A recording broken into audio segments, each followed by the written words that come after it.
Bonjour, je m'appelle Marie Lucignol et je suis très heureuse de te retrouver aujourd'hui pour ce nouvel épisode de Télio.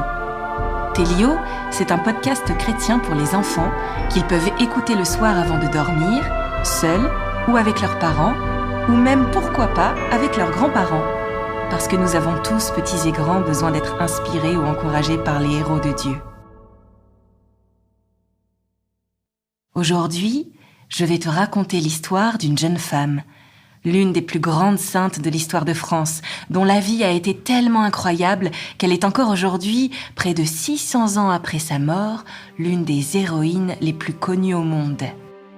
Jeanne d'Arc. Jeanne naît le 6 janvier 1412 à Domrémy, un petit hameau en pleine campagne de Lorraine. Ses parents sont modestes.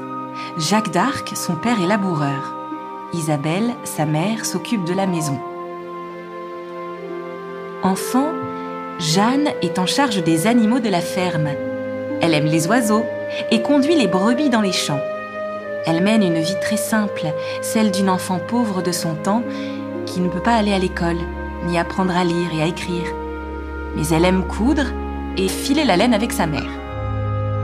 Elle est aussi une enfant priante qui va souvent à l'église du village. Elle aime y rencontrer Dieu. Ses prières préférées sont le Notre Père et le Je vous salue Marie. Elle prie aussi pour la France, parce que nous sommes en pleine guerre de 100 ans. Cela fait déjà de longues années que les Anglais sont venus envahir la France.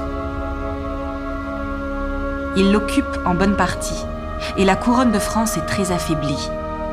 Le roi Charles VI, très malade, a cessé d'exercer son règne et son fils, le dauphin Charles, n'a pas assez de soutien et de force pour s'imposer et se faire couronner pour devenir le nouveau roi. On a peur qu'un jour, la France disparaisse. Jeanne grandit. Elle est la bergère du troupeau de ses parents. Un jour qu'elle se promène dans le jardin, elle voit une lumière plus forte que d'habitude qui l'attire vers l'église. Elle y entre, et c'est à ce moment-là qu'elle voit quelque chose d'extraordinaire. Devant elle, des personnages magnifiques apparaissent. Ils sont resplendissants de lumière et de beauté. Elle n'a pas peur et s'approche. L'un d'entre eux vient alors au devant. Sans savoir comment, elle sait qu'il s'agit de Saint Michel, le plus grand des archanges, ceux qui sont les chefs des anges, les messagers de Dieu. Derrière Saint Michel, il y a 2 femmes qui s'approchent aussi. Il s'agit de Sainte Catherine et de Sainte Marguerite qui lui adressent la parole. « Jeanne, c'est grande pitié au royaume de France. Dieu te donne la mission de sauver la patrie. » Saint Michel lui parle à son tour. « Il faut que tu ailles trouver le capitaine de vos couleurs, Robert de Baudricourt, et que tu lui demandes une escorte de gens armés qui te conduiront devant le dauphin. Il te faut le faire sacrer à Reims et chasser l'étranger du royaume. » Jeanne est très surprise, elle ne comprend pas. Elle dit « Mais je ne suis qu'une paysanne. Comment donnerais-je des ordres aux gens de guerre ? » « Fille de Dieu, fille au grand cœur, va, il le faut. Dieu te sera en aide, lui répond l'archange. Jeanne reste seule en silence à méditer la visite extraordinaire qu'elle vient de vivre. Cette jeune fille de 13 ans a compris tout de suite la mission incroyable qu'elle a reçue du ciel. Délivrer la France. Le dauphin Charles est protégé à Chinon. Par ceux qui restent de l'armée française, il n'ose pas braver les Anglais et aller se faire sacrer roi à la cathédrale de Reims, comme c'est la tradition depuis des siècles et depuis Clovis, le premier roi de France.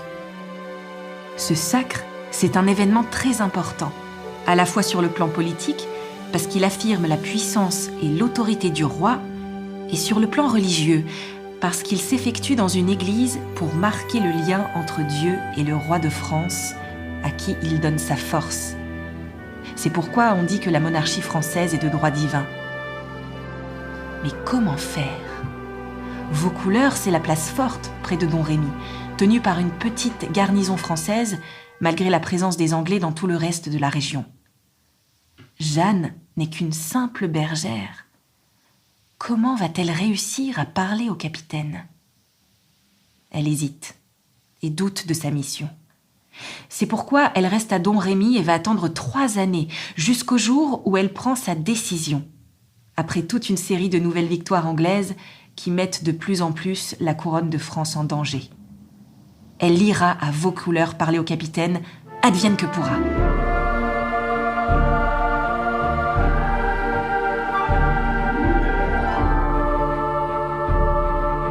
Robert de Baudricourt est un guerrier entouré de soldats aguerris qui n'est pas habitué à être approché par des jeunes femmes comme Jeanne, qui a à peine 16 ans. Quand il la voit pour la première fois, il ne peut s'empêcher de rire et de se moquer d'elle. Pourtant, il sent qu'elle est tellement déterminée qu'il accepte finalement de l'écouter. « Il faut que j'aille trouver le dauphin. Il le faut, quand je devrais user mes jambes jusqu'aux genoux, » lui dit-elle. « Mes voix me disent qu'aujourd'hui, même devant Orléans, il y a eu grand dommage. Et il y en aura encore plus si je ne suis menée devant lui. » Robert ne la croit pas et la renvoie. Mais plutôt que de rentrer chez elle, Jeanne reste à Vaucouleurs. Elle attend, sûre qu'elle finira par être entendue. Jeanne a raison. Les Anglais sont en train d'attaquer Orléans, une des plus grandes villes de France située au centre du pays. Sa perte serait terrible. Même Robert de Baudricourt ne savait pas qu'Orléans était attaqué. Quand il l'apprend, au bout de quelques jours, il comprend alors que Jeanne ne plaisantait pas et qu'elle avait vraiment entendu des voix venues du ciel.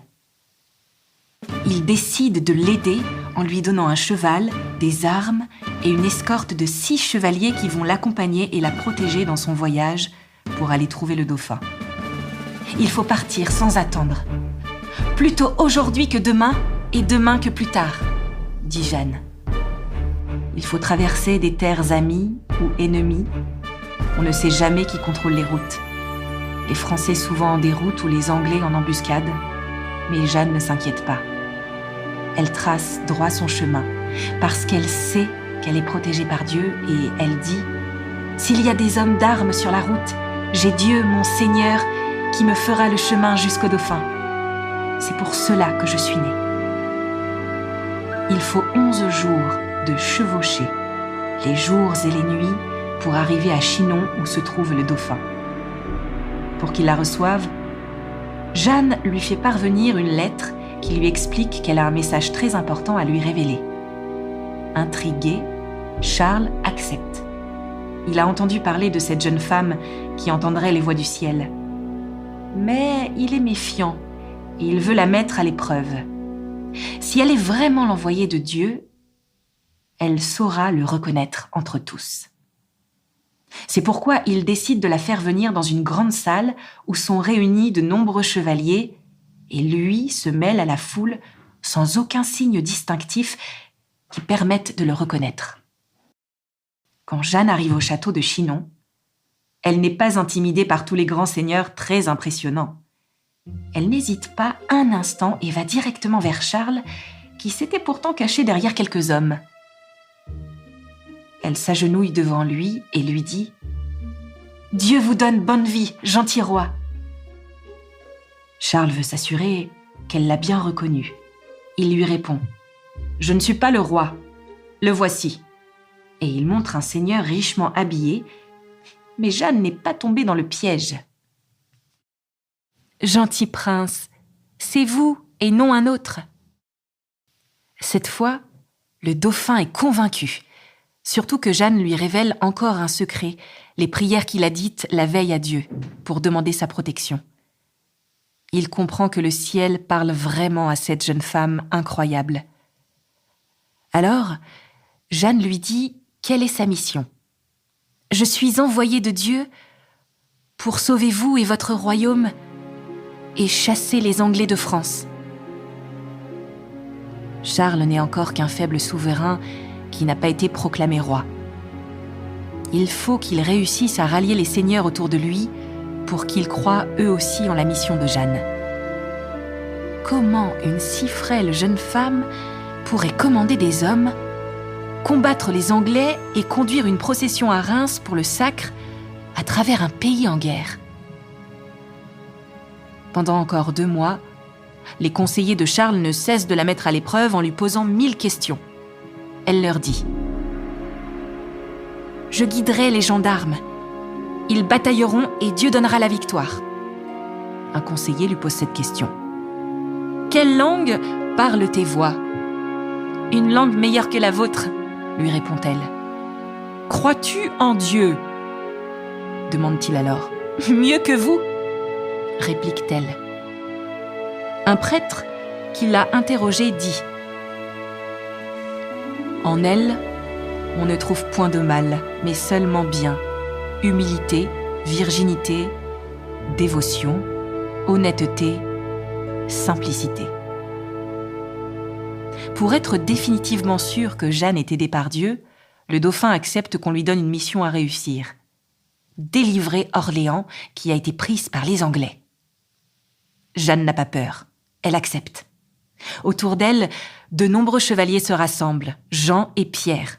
Ses 2 jeunes frères sont même venus de Lorraine, ainsi qu'un prêtre et d'autres amis pour grossir la troupe. Les voix du ciel parlent encore régulièrement à Jeanne. Un jour, elle entend des voix du ciel qu'elle doit aller chercher une épée dans une église. Quand elle la trouve, celle-ci est toute rouillée, mais en la nettoyant, Jeanne découvre qu'elle est ornée de 5 croix. Désormais, elle ne se séparera plus de cette épée dont elle se servira dans tous ses combats.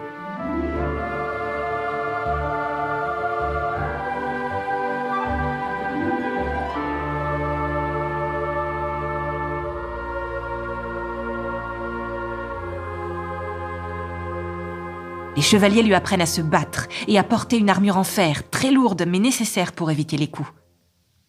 Le duc d'Alençon a rassemblé les troupes à Blois, prêtes à attaquer les Anglais à Orléans sous le commandement de Jeanne. Avant de partir, les voix du ciel lui ont dit qu'elle serait blessée pendant la bataille, mais elle n'hésite pas à partir au-devant de la ville assiégée par les Anglais. Pour aller de Blois à Orléans, les difficultés ne manquent pas. Il faut traverser le fleuve de la Loire. Ça n'est pas une chose facile pour toute l'armée, avec les chevaux, les charrettes remplies d'armes, de nourriture et les soldats qui suivent à pied. Il faut aussi éviter les pièges des troupes anglaises qui se cachent dans les campagnes. Mais à chaque fois, les épreuves sont surmontées, comme par miracle. Les hommes d'armes sont tellement impressionnés que l'un des plus terribles d'entre eux, qui s'appelle le capitaine La Hire, se convertit et jure fidélité à Jeanne. Le jour de la grande bataille est arrivé. Nous sommes le 8 mai 1429, au matin. Il y a quelques mois encore, Jeanne n'était qu'une petite paysanne. Aujourd'hui, elle brandit son étendard et pousse son cri de guerre en s'élançant vers les Anglais suivis par toute son armée. Les combats sont féroces, il y a beaucoup de sang, mais les Anglais reculent. Au bout de quelques heures, ils se réfugient derrière les murs d'une forteresse qu'il faut prendre d'assaut. Jeanne monte en première sur une échelle posée contre les remparts. Elle est atteinte par la flèche d'une arbalète qui lui traverse l'épaule. Elle est blessée. Mais elle demande à être soignée et elle reprend le combat. Bientôt, c'est la victoire. Les Anglais fuient en débâcle et le soir, toute la population d'Orléans célèbre sa libération dans la joie et les chants, au son des cloches de toutes les églises. Jeanne est portée en triomphe. Quand il apprend la nouvelle, le dauphin comprend que cette bergère de moutons est vraiment l'envoyée de Dieu. Elle est celle qui va lui permettre de monter enfin sur le trône de France. Le temps est donc venu d'aller à Reims, en compagnie de Jeanne pour le sacre. C'est un long chemin. Il faut traverser des régions occupées par les Anglais, mais partout, l'armée du dauphin l'emporte, sans défaillir. Le 17 juillet 1429, au cours d'une cérémonie religieuse dans la cathédrale de Reims, en compagnie de Jeanne et des seigneurs les plus fidèles, c'est enfin le grand sacre. La France retrouve enfin un roi, Charles VII. C'est un moment très important qui change le cours de la guerre de 100 ans. Le temps est venu pour que le roi de France regagne toutes les villes perdues aux Anglais. Avec Jeanne à ses côtés, Il prend la tête d'une armée qui entre triomphalement dans de nombreuses villes. À chaque fois, les Anglais fuient ou sont mis rapidement en déroute. Et à chaque victoire, l'armée française grandit. Pour Jeanne, qui a compris des voix du ciel que son temps était compté et que sa mission n'allait pas durer longtemps, il est devenu urgent de reprendre Paris qui est prise par les Anglais. On est en septembre, toujours la même année, 1429, quand l'assaut est donné. À nouveau, Jeanne est blessée. Les combats sont terribles et le soir, il faut se rendre à l'évidence. La ville ne peut pas encore être prise. Il faut battre retraite.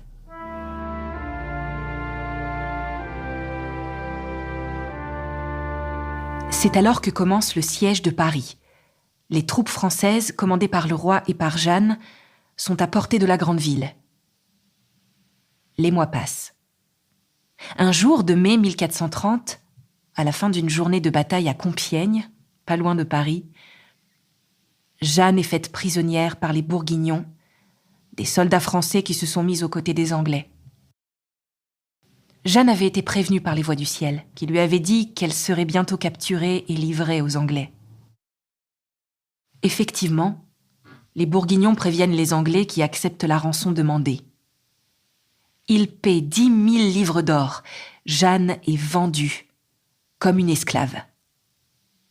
Elle est emmenée à Rouen, une ville normande où les Anglais ont une garnison importante. L'évêque, Pierre Cochon, à qui les Anglais ont promis de lui donner l'archevêché de Rouen, accepte de juger Jeanne pour la faire condamner. Comment juger cette jeune femme dont tout le monde parle comme d'une sainte ? Le procès dure 4 mois, au cours duquel Jeanne sait se défendre contre toutes les accusations qu'on lui lance. L'évêque Cochon veut la faire passer pour une hérétique, c'est-à-dire pour une femme qui n'est pas fidèle à Dieu et qui invente la mission que lui auraient donnée les voix du ciel. Les Anglais voudraient faire croire que Jeanne est possédée par le diable et qu'elle ment, qu'elle n'est pas assistée par les anges. C'est aussi pour eux le moyen d'affaiblir Charles VII, leur ennemi juré, celui qui est devenu le nouveau roi de France, grâce à Jeanne. Un jour, pour la piéger avec des questions religieuses compliquées, l'évêque lui demande si elle est en état de grâce. Mais Jeanne sait toujours répondre avec justesse et audace, comme ici. « Si je n'y suis, que Dieu m'y mette. Et si j'y suis, que Dieu m'y garde. » Presque tous les jours, pendant des heures, Jeanne doit faire face à des accusateurs qui cherchent à la faire craquer, à l'épuiser, à la faire douter. Mais la jeune femme, qui n'a pourtant que 19 ans, résiste de toutes ses forces. Quand elle se retrouve seule dans sa prison, elle se met à genoux et prie Dieu pour qu'il ne l'abandonne pas. Les voix viennent encore lui parler. Elle lui explique qu'elle n'a pas à avoir peur et qu'elle ira bientôt au paradis. Jeanne a déjà compris qu'elle allait bientôt mourir, mais qu'après sa mort, les Anglais seront chassés du royaume. Avec l'évêque Cochon, ils emploient tous les moyens pour piéger Jeanne, pour qu'elle avoue qu'elle n'est pas envoyée de Dieu ou qu'elle est hérétique. Les intimidations, les menaces de mort se multiplient. Finalement, Jeanne est condamnée à mort. On lui infligera le supplice réservé aux sorcières, celles qui ont vendu leur âme au diable. Jeanne sera brûlée vive en place publique. Nous sommes le 30 mai 1431. Jeanne est sortie de sa prison le matin. Elle a été revêtue d'une robe de deuil. Elle est conduite sur la place du Vieux Marché en plein cœur du Rouen, où un immense bûcher a été préparé. Des milliers d'habitants sont massés sur la place pour assister au terrible spectacle. Jeanne est menée sur le bûcher. On lui attache les mains derrière un poteau. Elle ne répond pas aux insultes, ni à la sentence qui est lue par l'évêque Cochon. Ses yeux sont toujours levés vers le ciel. Elle ne cesse de prier. Les flammes gagnent vite tout le bûcher. Jeanne est emportée par le feu. on l'entend pousser un dernier cri. « Jésus! Jésus !» avant de mourir. La scène est effrayante. Même les Anglais sont bouleversés par ce qu'ils ont fait. L'un d'entre eux, le secrétaire du roi d'Angleterre, présent pour le supplice, déclare « Nous sommes perdus, car c'est une bonne et sainte personne qui a été brûlée. »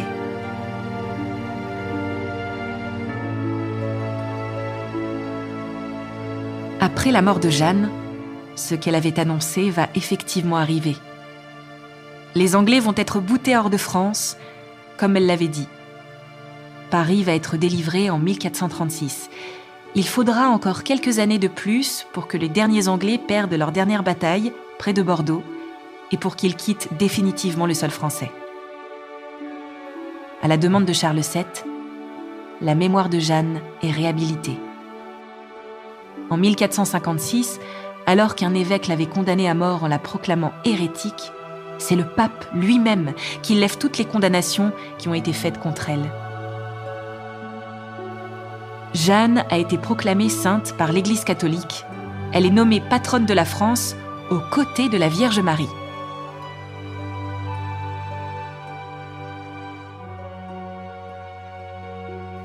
Voilà, cette histoire est terminée. J'espère que tu l'as aimée et que Jeanne d'Arc va devenir un exemple pour toi. Celui d'une jeune femme qui a su faire confiance en Dieu et poursuivre sa mission jusqu'au bout. Une bergère qui prouve que rien n'est jamais désespéré et qu'une jeune femme seule peut changer le cours de l'histoire, même au cœur des pires conflits. C'est pourquoi Jeanne d'Arc est l'une des plus grandes figures de l'histoire de France, un modèle de courage et de cœur qui dépasse nos frontières et qui inspire des enfants comme des grands de tous les pays du monde. Avant de se quitter, je te donne rendez-vous dans 2 semaines pour un nouvel épisode de Télio. Alors je te dis peut-être bonne nuit, si tu vas maintenant dormir, et à bientôt.